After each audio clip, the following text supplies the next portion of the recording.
नमस्कार, स्वागत है आपका न्यूज 80 पर। मैं हूं आपके साथ राहुल राणा और इस वक्त मौजूद हूं बिजनौर लोकसभा सीट के मीरापुर विधानसभा पे। मेरे साथ है बातचीत करने के लिए बीएसपी के प्रत्याशी बिजनौर से बनाए गए हैं विजेंद्र सिंह जी, और यहां अपना चुनावी कैंपेन करने के लिए आए हैं।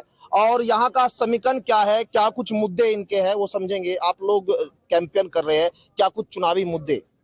देखिए, बिजनौर लोकसभा का हर घर मेरा घर है और घर के जो भी मुद्दे होते हैं वो सड़कों पे नहीं लाए जाते हैं।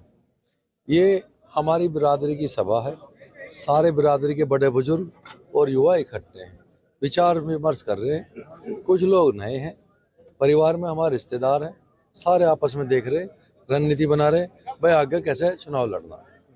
ठीक है सर। चुनाव आपको किसके साथ आपका लग रहा है? चुनाव बीजेपी भी है, उधर समाजवादी पार्टी भी है। देखिए, सब लोग अपनी अपनी लड़ाई लड़ रहे हैं। जैसा मैंने आपको बताया, हम सब लोग किसान परिवार से हैं और किसान कभी भी आरोप प्रत्यारोप पर विश्वास नहीं करता। हम बदले की राजनीति नहीं करते, हम तो युवाओं में बदलाव चाहते हैं। जो किसानों की समस्याएं हैं, वो अगर घर का एक बच्चा दिल्ली में जाके बैठ जाएगा तो उसे पता उसके परिवार की क्या समस्या है। तो जो भी घर की समस्या होगी मैं वहां पर उठाऊंगा, जितने भी बुजुर्ग हैं उनके आशीर्वाद से। विपक्ष आरोप आपके ऊपर यह भी लगाता है कि आप बाहरी है, वो यहाँ के लोकल के नेता है। कैसे आप लोग जीतने के बाद यहाँ रहेंगे या नहीं रहेंगे, वो सारी चीजें तमाम उन पर आप आरोप पर कैसे आप अपनी सफाई? देखिए, हो सकता है विपक्ष को पता ना हो, और जब तक किसी आदमी को किसी के बारे में ना पता हो टिप्पणी नहीं करनी चाहिए। हमने तो पहले कहा, हमने तो आज तक किसी पर आरोप नहीं लगाया। जहाँ तक बाहरी की बात है, वो मेरा वोटर कार्ड चेक कर ले। मैं हसनापुर विधानसभा में रहता हूँ, मवाना में रहता हूँ, और सभी लोग जानते हैं कि मेरा निवास स्थान कहाँ पर है। तो अगर देखिए, कहावत है, हाथ कंगन को आरसी क्या और पढ़े लिखे को फारसी क्या। वही तो बता, तुम इन्हें कहने लगो भारी है। अरे भारी थोड़ी है, ये तो सारे हक्के ही हैं और मैं भी हक्का ही हूँ जी। तो बीएसपी का जो वोटर है यहाँ पर करीब 3 लाख जो है दलित वोटर माना जाता है, लेकिन जाट जो है, जाट वर्ग कहीं ना कहीं जयंत चौधरी के आने से लग रहा है कि कहीं बट जाएगा, या आपको लगता है कि आपकी जाति है तो आप लोग उसी वर्ग से है तो आपके साथ आएगा? कैसे आप लोग उसको आश्वस्त? देखिए, हम तो परिवार की बात कर रहे हैं, और जाट समुदाय जो है वो एक परिवार है। बस 2 मिनट में निकाल लो किसी भी गांव में, यहीं खड़े तुम बच्चे से पूछ लो, अभी रिश्तेदारी निकट जाएगी। मामा की, फुप्पी की, भाई की, साडू का साडू, साले का साला 1 मिनट में निकट जाएगी। हम तो मुट्ठी भर हैं, वह और गोद में मिल जाएंगे 1 मिनट में। रही बात इधर जाना उधर जाना, सारा परिवार इकट्ठा है, और जो सारे परिवार की राय है, मेरी भी वही राय है जो इनकी राय है।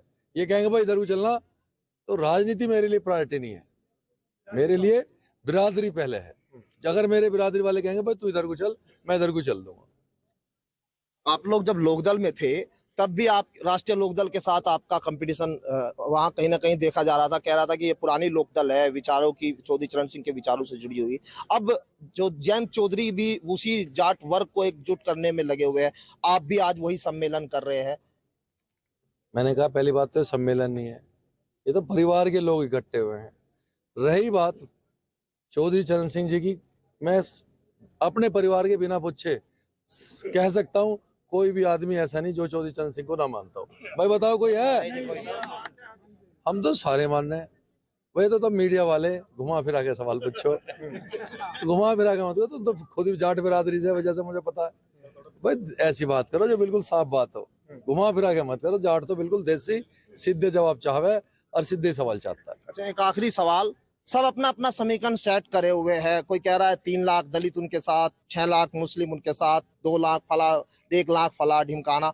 आपने क्या समीकरण सेट किया जीत के लिए? मैं आपसे जो आप कह रहे हैं, मैं आपसे पूछता हूँ भाई, बताना आपको किसने कहा 6 लाख मुसलमान किसके साथ हैं? किसने बताया आपको किसके साथ हैं? अपने अपना दावा है सबका, किसका? सबका अपना अपना दावा है। मैं आपसे समझना चाहता हूँ, मैं किसी का नाम लेके मैं उनको हमारी तो गिनती 13 लाख से शुरू हो। कैसे कोई भाई परिवार हमारा हमारे साथ खड़ा। दलित आपको पता कहाँ जाता है, और मुस्लिम भाई कहाँ जाते हैं ये भी पता तुम्हें, सारे इकट्ठे हैं। तो जहां तक मुकाबले की बात है, अगर मैं कहूँ भाई किससे मुकाबला नहीं, भाई कोई चक्कर में मत पड़ो, ये तो बड़ बोले बन हो जाएंगे। किसान मेहनत करना जानता है, और वो तो अपने आप भूखा पेट रह गया, दूसरों का पेट भरता है। और जिनकी तुम बात कर रहे, जरा 4 दिन खेतों की 12 पे छुड़वा देना, अगर जूते वहीं छोड़ के ना भाग जाए तो बात रही। मैं गलत कह रहा हूँ? हम तो अपने परिवार को छोड़ के रात रात भर सुनो, और हमें तो ऐसा कर रखा भाई, एक दिन बिजली रात को आओगी और एक दिन दिन में आओगी। आज रात का वार है, एक हफ्ते दिन का वार है। भाई कहाँ का इंसाफ है भाई? कर रहे हैं हमें गन्ने के रेट की, भाई हमें क्यों बेवकूफ बना रहे? नेता कह रहे भाई 600 रुपए कर देंगे। मुझे बताना भाई कैसे करोगे 600 रुपए? कोई समीकरण है उनके पास 600 रुपए करने का? 600 रुपए पता कैसे होगा? देखो, जैसे लालाओं को अपनी फैक्ट्री कहीं भी लगाने का अधिकार है, और कहीं से भी माल खरीदने का, और कहीं माल बेचने का है। गलत तो नहीं कह रहा जी? ऐसी जो हमारे खेत है वो है हमारी फैक्ट्री, और गन्ना है हमारा प्रोडक्ट। भाई हमें ये आजादी दे दो, हम आजाद देश के नागरिक हैं, संविधान के अनुसार हम अपना गन्ना किसी भी मिल में डाल दें। ये मत क्या भाई तितावे के तितावे में डालना, मीरापुर का मीरापुर में डालना, मवाने का मवाने में डालना। जिस दिन ये आजादी हम ले लेंगे, और वो आजादी मिलेगी संसद में सवाल उठा के, जिस दिन हम ये आजादी ले लेंगे, तो जितने भी मिल मालिक हैं वह दुकानदार सारे दुकान फैक्ट्री के बाहर लाइन लगा खड़े मिलेंगे। आज तक ये बात तो बताई नहीं, आवे जी 600 रुपए कर देंगे। अरे कैसे करेंगे भाई 600 रुपए? अरे हमारी फैक्ट्री के बाहर आओ माल लेने के लिए। आप बताओ, बुरसेट खरीदी कहाँ से खरीदी? दुकान से। कौन सी दुकान से खरीदी? चलो जिससे उसने कहा भाई ये इसी दुकान पे मिलेगी, तुम्हें दूसरी दुकान में नहीं मिल सकती। तो हमारे साथ ऐसा क्यों? भाई हमने ये कपड़ा खरीदा, अरे जब इस कपड़े वाले को हर जगह माल बेचने की हर जगह बेचने की सुविधा है, तो हमारा गन्ना बेचने की सुविधा क्यों नहीं है? पता भाई चौधरी साहब, आज तक किसी ने कहा ये बात? सब आवाज 600। अरे माल हमारा, खेत हमारा, गन्ना हमारा, रेट तुम तय करोगे। अरे जब हमें आजादी मिल जाएगी, अपना गन्ना कहीं भी बेच के, तो रेट भी हम ही तय करेंगे। रेट तय करता है दुकान का मालिक, फैक्ट्री का मालिक। और जैसी गन्ना वहां चला जा, हमें तो ये भी नहीं कहते किस दिन पैसे दोगे। अब हमारी लोंडे की शादी है, हमारी बहना की शादी है, वो तुम्हारा लाला नु कहे भाई हाँ भाई ले जाओ भाई चौधरी साहब, जब मर्जी पैसे दे दियो। हॉस्पिटल में जावे, उस छुट्टी जब करे पहले बिल भरवा ले, पैसे जमा कराओ काउंटर में। इतने बेवकूफ हम ही दिखाई दे रहे हैं भाई। इसलिए सारे परिवार इकट्ठा है, और परिवार ने ये सोचा है भाई एक आदमी घर से निकाल के दिल्ली भेज दो और सबकी आवाज उठाओ। तो आपकी जीत से परिवर्तन होगा? देखिए, परिवर्तन तो 2024 है, और परिवर्तन जब समाज इकट्ठा हो जाता है तो अपने आप हो जाता है। हाँ, परिवर्तन जब नहीं होता, मैं कहूँ जी वो ऐसे कह रहा, ये ऐसे कह रहा, या किसी पे कह रहा भाई ये भारी आदमी। अरे भारी कहाँ से? अबे फुरका जी, मीरापुर, हसनापुर। अरे एक ही तो, पहले तो हसनापुर यहाँ से लेके ईरान और इराक तक था। वहां जो मुसलमान बदले हुए वे भी आधे जाट थे। गोत मिला ले तुम। भाई सामाजिक बात करो, ऐसी बात करो जो सबको अच्छी लगे।